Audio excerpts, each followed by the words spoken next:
Introducing the new 2-in-1 Clamping Worktable and Sawhorse from Pony. Built tough with high-impact construction, this worktable and sawhorse offers the next evolution in innovation and versatility in work supports.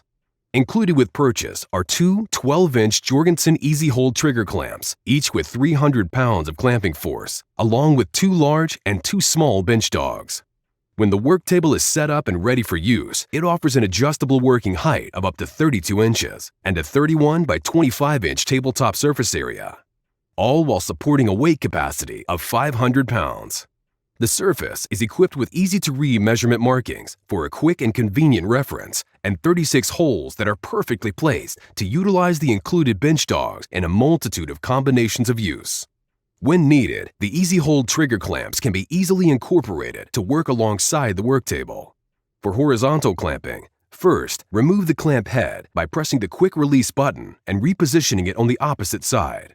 Then, place the clamp's rail inside of one of the 4 channels integrated into the tabletop and pull the orange tab located on the side of the table to allow the clamp to lock into position.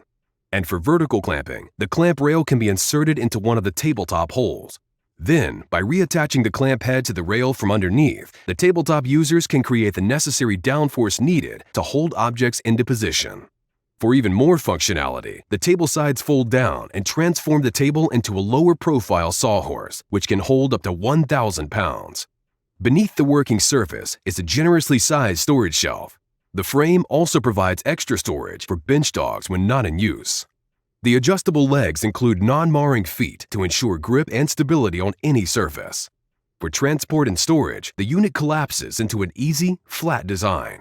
And for safety use, the 2 rubber latches lock the unit down. All backed by a limited 3-year warranty. Pony Jorgensen. Clamps without compromise.